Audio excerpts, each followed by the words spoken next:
Hey, what's going on, guys? MynthicQ77B here. Welcome back to another episode of NASCAR Thunder 2000. It's episode number 38 today for our Season 2 of the MBNA America 500 here at Atlanta Motor Speedway. Immediately, as you can tell, the second variation of the paint scheme is a go. We wanted to put Sledge as the face of the paint scheme this time. You can see the light blue and the black. We're actually going to give you a full look at this paint scheme, actually. Basically, it's the same exact livery, but it's just we've swapped the colors around. There's no more gray on there. There's actually going to be just all light blue, black, you know, the Sledge mods colors, and of course the red because of the Craftsman accents on the side, just to make it more fitting for, you know, associate sponsor to have at least some bit of the say in terms of the paint scheme. But of course, this actually looks really cool. I'm not gonna lie, I'm not sure which one I like better between the two, but of course we have the final variation of the paint scheme, which has the YouTube channel logo on the hood of the car. It's gonna be the I'm not sure what colors I kind of want to put on it. I'm not sure if I want to make where the light blue is black and make the where the stripe purple is. I'm not so sure. The accents color is still gonna be the same. The same red color is gonna be on this is gonna be on there because Craftsman. But let's take a look at the garage that we have so far. We have some stuff coming in. I think we have a new engine. Actually, we have a new well, not really a new one. That's gonna be built in like 3 races. In hindsight, I probably should have just done the three races instead of 6 by accident. But we can actually overhaul this one only for one reason only, and it's because of that durability stat. You go from a 65 to a very nice 69. So we're going to do that. We're going to overhaul that engine. Meanwhile, the chassis department, things are looking really, really good for Jeff Austin and Bo Rosado being very good hard workers, I would say. We got about, of course, hopefully the tire grip and tire wear stay at 66 across the board. But of course, we're overhauling the chassis that's there as well, making it 65 as well across the board, as well as a durability stat of 72. We definitely going to be. It's really been carrying us at this point so far. Now we're gonna be modifying the car that we have. We're gonna be putting a brand new engine in it, 65. We need straight line speed here at Atlanta Motor Speedway. Very fast track. As far as the chassis is concerned, we're gonna use this one. This one up here at this point is more of our backup chassis in a way. We're probably gonna sell that at some point. More like in case like something goes horribly wrong, we can just use this as a backup anyway for right now. But yeah, we're probably gonna sell this one. Except changes, of course, we are. Now let's go take a look at the paint scheme, the point standings. Anyway, because of that amazing like 14th, 15th place run we had at Las Vegas, with a little bit of luck, we got ourselves now in P14 in the standings. Of course, the goal, of course, for those who don't remember, in the Daytona episode, we need to finish ahead of 20th or above in the point standings to keep our seat at Andy Petree Racing. And so far, we're kind of like proving the doubters wrong anyway. We're in the middle of an Andy Petree sandwich right now, actually. We're in the meat of it. Kenny Wallace is in front of us, while Joe Nemechek's right behind us. Yeah, we did end up winning one race, of course, that being our only top 5 and top 10 to start out the year. So we definitely got to go do a little bit more. So let's take a look at the point standings. For those who don't remember, Bobby Labonte now leads over Jeff Burton by 1 point. Earnhardt is back by 6. And yeah. We don't have much more money to spend anyway. Let's just get right into the meat of the episode. Let's get on with the race. Boy, I tell you what, I feel like I got myself a rocket ship here around Atlanta. I was doing practice laps, and it was actually kind of slow at first. It was like 30.2s, 30.3s. But as I kept playing around with the car setup anyway, I was getting to the point where I was getting 30.1 to 30.0. And I managed to get a 29.8 eventually out of all that. And I think the pole time was a 29.2. We're obviously not going to get anywhere close to that. Oh, we're going to hit the apron a little bit. But this car setup feels pretty good. It doesn't really wear that much on the tires either, so that's really nice to see. So, all right, first lap, obviously a slower one, 30.2. We're going to go make this our hot lap here. Managed to keep it at 175 around the corner. That's obviously, it feels a little bit different in practice than it is in qualifying here, because the tire wear gauge does not engage for qualifying here. Yep, we got a little bit of oversteer there. Still more oversteer. That might hinder our lap here coming towards the start finish line. What's the lap time going to be? It's going to be a 29.875. It'll work indeed. We just start towards the middle of the pack, 19th place. Really good stuff to see. Yeah, this car feels really good. I just hope it manages to handle itself well in traffic, because let's take a look at the car setup real quick. I took out a lot of front downforce on the fender flare and put some more on the rear downforce, and it's helped us out quite a bit. The suspension, I made it 70 to 86, so I probably should have made this a little bit tighter in hindsight, but I didn't want to make the wedge like be the one rotating, so I was actually over-rotating with the wedge. Here's the gear ratios there, and of course the tire pressures there as well. So let's begin, shall we?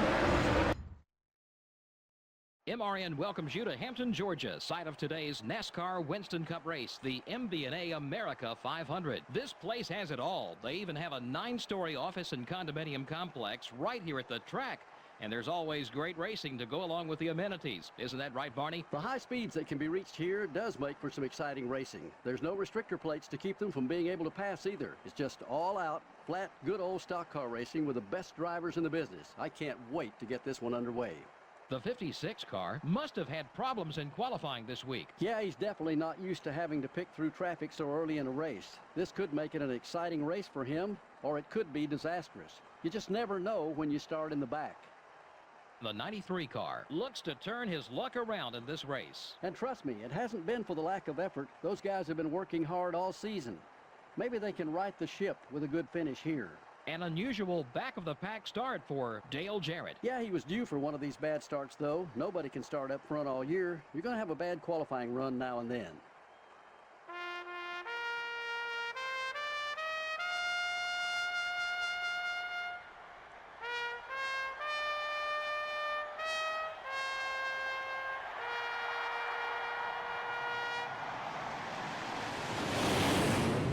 Gentlemen, start your engines.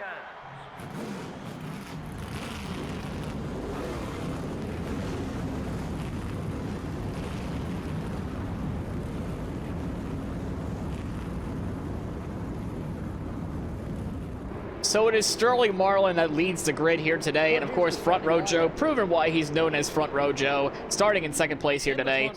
And we happen to see in the grid sequence, we did see the 41 car of not Gary Bradbury, but Jason Jarrett makes his Cup Series debut. The NASCAR Winston Cup points leader will line up in the 3rd spot. Yeah, you just heard Joe Moore say something about that, as we have 81 laps around here around Atlanta, and away we go. And there's our rival right in front of us, Jeff Gordon. We cleaned him out last race, I would say. Hopefully he's not too aggressive this race towards us. Hopefully maybe bygones be bygones. Who knows? Or in my case, since I'm a Pokemon fan, bagons be bagons. But we have a little bit of a contact already with Jeremy Mayfield. I don't know about anywhere right front damage anyway, but you can see the why I'm probably thinking the next upgrade we should get is the engine power upgrade, because now we're 3 wide in the middle of the pack here with Jerry Nady. We have to give him a little bit of a tap to get him out of our way. Yeah, our straight line speed, we're doing fine. Oh, Nelly going down on the apron. Ricky Rudd, the Rooster, has an issue, but there's another issue right in front. It's John Andretti, lap 2, already having an engine failure. So much chaos right within that one corner already in this race. We checked for damage, of course, and we're all okay, ready to go. But we're going to give LePage what for, as the car just, wow, whoa. Like, I understand the front downforce is out of this car, but we just lost the nose completely. We're trying to give a little bit of a fight with Dave Blaney. We're going to have to let him go. And we know Jarrett is so much quicker than us. We're going to let him go as well. Man, this car feels a little bit different, though, compared to the practice sessions I've ran. It feels like a little bit anyway. Definitely because we're probably not in clean air anymore. That's another thing to consider, because we're in dirty air now with a whole bunch of traffic. That's the one thing I really don't like about this game compared to Thunder 04. You can actually kind of have a fair practice session when you have, like, cars around you. But in Thunder 03, in this game anyway, it's not so much, when you have to go around everybody and you're in the middle of the pack anyway. So I guess our setup is meant for qualifying. Maybe probably at the end of the day probably should have put more front downforce on this thing, but who knows? Probably not anyway. We're still in top 25th place. We're trying to hold on to that spot though with the Steve Parton just happened to pass us. Waltrip once again is going to be in our way, it seems. Yeah, we can see not Gary Bradbury, Jason Jarrett having a decent start to his NASCAR Winston Cup career. Driving that big daddy's, I think, 41 Chevrolet. We're going to try to make the pass on Waltrip here, but no, he slams the door on us. We actually have to hit the brakes in the middle of the corner as our car keeps drifting up because of the dirty air that we have. We're going to have Jason Jarrett also pass us right then and there as well. Yeah, it feels a little weird now. The car does, anyway. I know I've done like maybe like 10 lap run, but that was with clean air. This was not with the dirty air around us. So it's definitely a bit of a problem for us as of right now, as we give Ward Bird a bit of a brotherly shove. Well, 10 laps into this race, we're back down into the near 30s at this point in this race. We're trying to get ourselves into the top 25 finish, but it doesn't seem like it's going to happen today, boys. Yeah, there's nothing more I can really say. The car feels fine. Like, now that I have a little bit of a gap in front of me with Johnny Benson, it's fine. But I just still feel like I keep defending nonstop with the two Roush cars with LePage still being faster than me somehow, and Matt Kenseth. So in the R&D department, I'm actually not sure what to do next. I'm sure I kind of want to do engine power though. That's kind of like what I want to lean towards anyway. But we need 1.5 million to even invest in that. Or do we invest more in downforce so we can actually run less downforce setups? Tire grip? Well, we're actually already investing in that already, so we definitely don't want to do that again. Yeah, I'm kind of lost what I want to do. So, like, drafting, like, we have yet to invest in drafting at all. But, I'm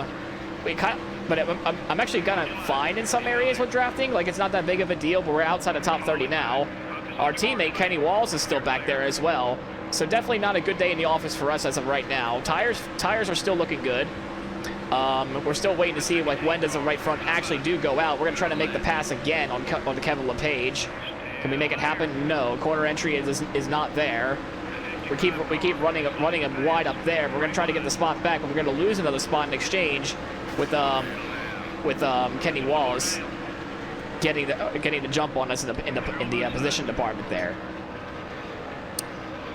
Okay, so I mean it does tend to lose a little bit of grip when I do turn it so hard.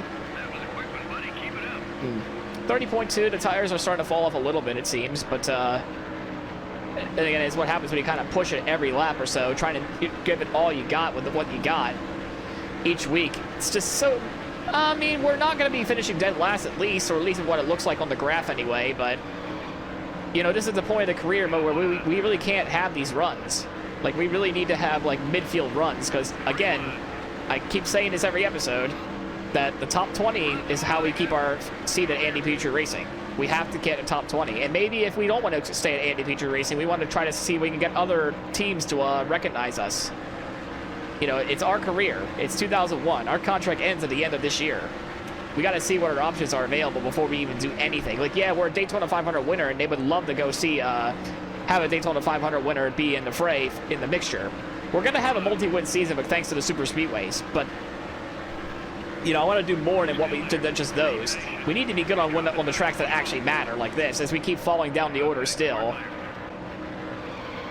Whoa, the back end really wanted to kick out there. The grip is definitely falling off on this thing, as we have Brett Bodine and Wally Dawn back ready to clap my cheeks already more than these two in front of me. And as it seems, as we got Brett Bodine making a move out on the apron, and of course we have the race leader, Dale Earnhardt Sr., ready to make amends meet, trying to pull away from the entirety of the field.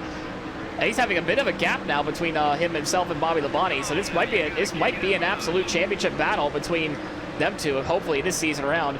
Dale Sr.'s trying to go for his 8th championship, a record 8th championship, and if we do, oh no, it's not. It's Jeff Burton in second place. Jeff Burton trying to make himself the actual champion as well. He's trying to go for his first, but of course nobody knows how he can get it more done than the man himself. And we're still stuck here. We're still stuck in the 35th spot. Not sure what adjustments I want to make to the car at this point. It just seems like we're always fading away in these races, no matter what setup I try to do anyway, as we give a bit of a shove to Mayfield, as Wally Dallenbach makes a pass on us as well. So it does feel tighter. So I'm wondering if I need to put the wedge down. But if I do that, if I turn so hard, the car wants to spin. And we have to wait till lap 40 to come down pit road and make adjustments to. That is a bit of the concern that we have there anyway. We're still holding on to 35th, but we're just barely holding it on right now. I don't even know where the other cars that are right there. Like, I don't see Scott Pruitt or Chad Little anywhere. I'm hoping, well, we don't finish dead last in the running order of the live cars. We know that Andretti is the only one that I know of on the top of my head that's out of this race because of that engine failure on lap 2. But, yeah, 30.2. Our lap times are still good. I mean, that's the good news is, like, our lap times are still fine, but just so unsure what to do, man. Like, we just get our ass cheeks clapped by the AI almost every race. As we're going to give space to these two guys, these two lovely gentlemen in front of us there. We're trying to catch up to Stacey Compton, who's still up there. I mean, like some laps are gaining, some laps are losing. It's just so annoying. Like, what can we do to try to keep ourselves a good best finish possible? Oh, yeah, now the rear tires are starting to go away, too. I can feel it. I can definitely feel the rear tires finally going away, but we're actually getting closer to Stacey Compton, at least. That's some good news there. We get one more spot. Kind of just plateauing around 35th at the moment as we see pit cycles are beginning to happen at what looks like here. There's the defending champ Tony Stewart. We're going to try to keep the respects with him, not just hold him up. We're just going to let him go. He's running a bit further back than where I thought he would be, actually. But we're going to try to get back to that bottom before Mayfield gets that there. We shut the door on him successfully. Got Bobby Hamilton there. Darrell Walter is starting to be in the fray as well. We're actually going to try to use Stacey Compton as a bit of a pick here. As we're actually going to try to make the pass on him. It took me long enough to get around this guy. My God, I didn't realize how far ahead he was at the start of this race. We're actually going to be still side by side with him. The car gets a better launch than the 9 car. That 9 car is definitely fallen off as well. So we're not the only one that's completely falling off the cliff here. So what do I do now in terms of the handling? Now it feels loose like this. It was tight before. Now it's just loose. Now it's just the car's just falling off. What do I do? I actually am not quite sure what adjustments I want to do before I make my final pit stop of the race, or my one and only pit stop, I should say. I really wish we could do 2 pit stops in this 25% mode. Oh dear, we hit the wall really hard there, but yet we got a little bit of left front damage now because we just bounced off the wall. I almost lost the car completely. My bad to Mr. Steve Park there. So maybe the front end damage might help us out with the corner ability. Probably not, but this might give us more drag. We're actually going to let him go this time around before I make such a silly mistake again. In about 3 laps or so, we're going to go head down pit road. All right, I have the left hand out the window. The left hand is out the window. We are pitting this lap. We're going to try to pit this lap anyway before we get ran over by Walter. But I think he understands. There we go. That's how you know the experience of DW is there, letting us go with no problem. Crap. I don't know what to do. The tires are going to fall off either regardless if I put it down at 20 or not. We're going to leave it as it is. No, there's a collision on pit road. Oh, no. That's going to cause some damage for us to repair. Our AI just completely ran over T-bone Rusty Wallace. That is rather unfortunate there. That's going to mess everything up. It's going to disorient everything. A bit of a slow stop, and I don't blame the crew at all. I mean, that was really disorienting right then and there, how our AI just completely, like, slams into the 2 car right then and there. That's not the first time I had, not in this career mode, but maybe in a different career mode, we had seen some collisions on pit road because of the AI. Just don't know how to get around certain people. But we're back down to P40. Hopefully the damage isn't too substantial. So I think the pit stops are just done now because we just passed Rick Mast and we're fighting Chad Little for a spot. Everything's hunky-dory at the moment in the Team 56 camp, I'll tell you that. I guess that little collision there, that unfortunate collision just cost us a few seconds. Those crucial seconds. We lost Stacey Compton, we lost Mayfield, we lost all the others. I mean, it's just, oh well. I mean, it's just going to be one of those races where we're just going to have to figure out what we're going to do for the second Atlanta race, in the season finale anyway. So, definitely, I guess, what not to do, I suppose, for making a car setup, I guess, for this race. I mean, here comes Chad Little down on the inside. We're going to say no to the 97 of Chad Little. Say no. And now Stacey Compton is coming back towards us. I think it's now that Scott Pruitt being the usual person in last place. I haven't seen Mike Skinner at all, so I'm guessing he DNF'd as well. No. Just stay behind me, bitch. We are in the Hornet's Nest here right now as we have Bobby Hamilton blowing up. That's another DNF, so that means we're up to 37th now.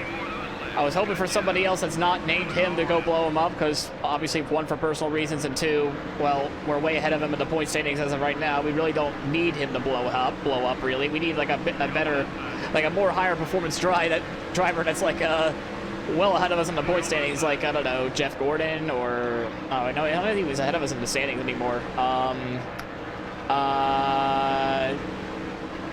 You get what I mean, though. Like somebody, people that keep running in the top 5 constantly. That'd be good for us anyway. But we're still sitting pretty where we're at in 37th. But Rick Mass is a lot faster now because we just let the bottom open. We're gonna immediately just shut the door on him once again. Yeah, I'm gonna have to make a community poll about what upgrade to do next. I really would like to do the engine power next. That's where I think the next investment should go. I really think that's where we should go, but we'll have to ask you. I'm gonna give you guys a couple options here on what to do next for the upgrades, I would say. But definitely engine power is gonna be one of the options. Now we're just still holding on to 37th here. We're gonna say no. Rick Mass clears us. I missed it. I missed the side draft. I missed it, and now he's gone. Oh no! I can't believe I missed that. Oh, I missed. But he's still going to get held up in his little pack here. I'm not sure if that's Stacy Compton up there as well. Maybe might helping us out a little bit. I think that might be.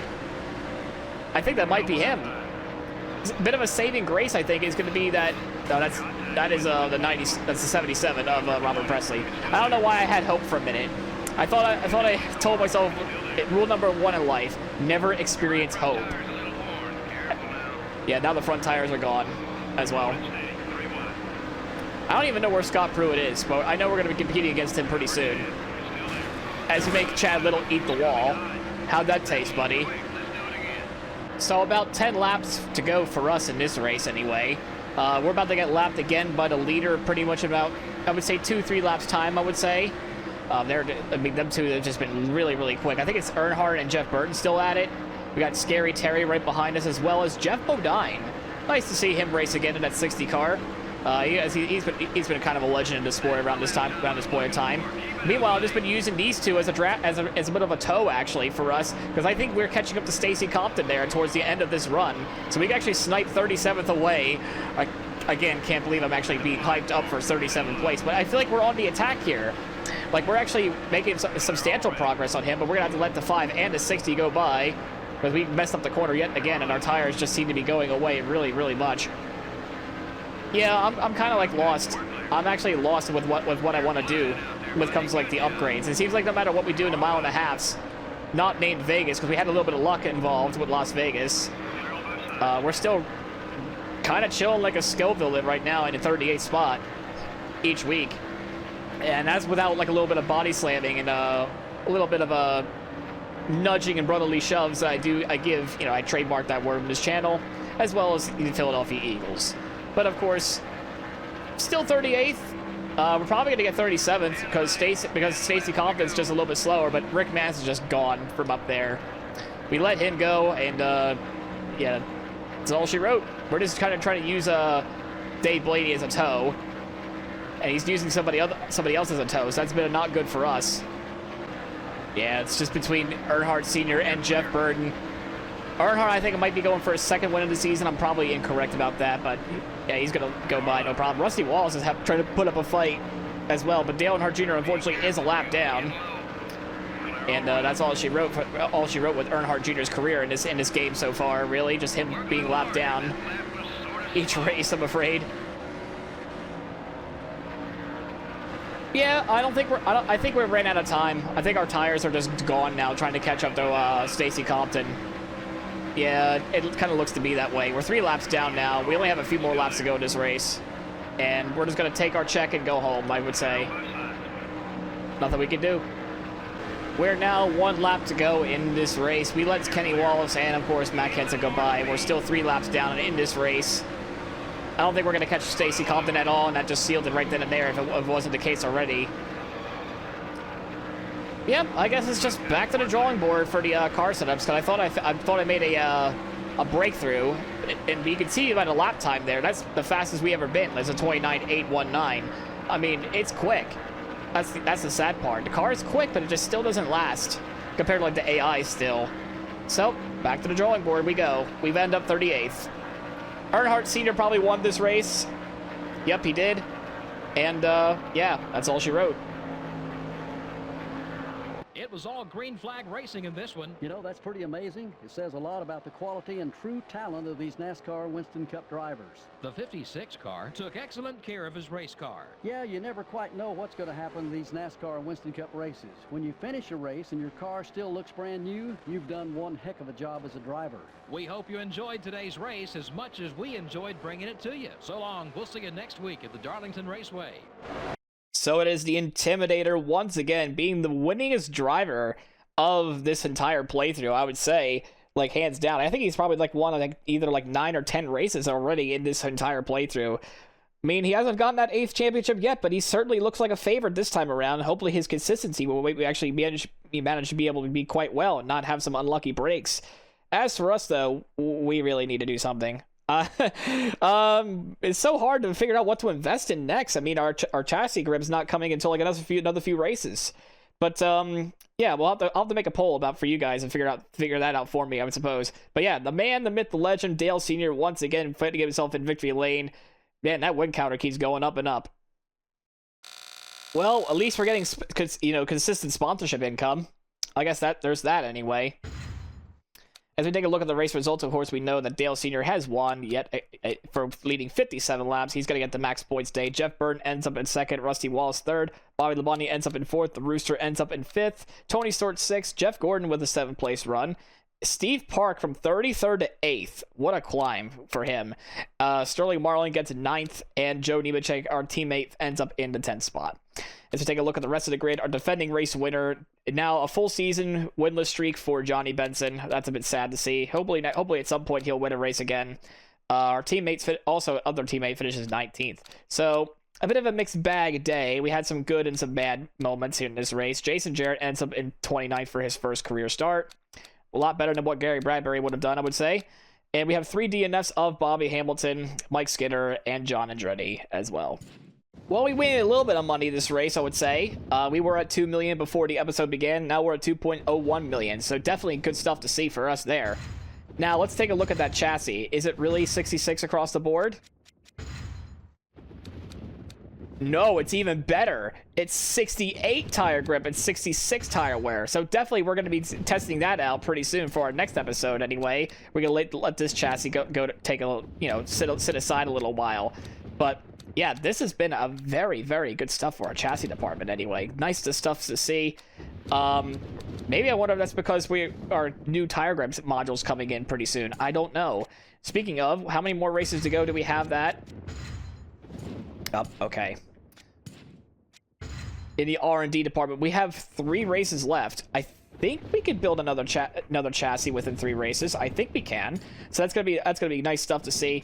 Where are we at in the points now because of that? All right, so now we're in the danger zone by 5 points over Kenny Irwin. We have a good gap though over Elliott Sadler though. So in case something goes wrong anyway, we're still going to be just outside the top 20 at this point if we let Kenny Irwin go by. So definitely got to go look at that. We got Darlington coming up. We're gonna be taking advantage of all the super speedway races for sure. I don't really care what y'all say. Yeah, the point leader now, I'm not surprised by, is Dale Earnhardt Sr. Now a 5-point lead over Jeff Burton. Our defending champ's having a bit of a slow start to the year. I think he had a slow start in the season as well. But no, he didn't. It was just Tony Stewart and Rusty Wallace all the way through. But now he's having a bit of a hangover so far for his standards anyway. He's still currently 6th in the championship. Ward Burton still surprisingly running solid 7th in the standings. I like to see that from him. But anyways, we're going to show you the final, version of this paint scheme coming up in the next episode of Darlington. And of course, if y'all like the video, please leave a like, comment, subscribe. It helps out the channel quite a bit. And as always, we'll see you in the next one at Darlington.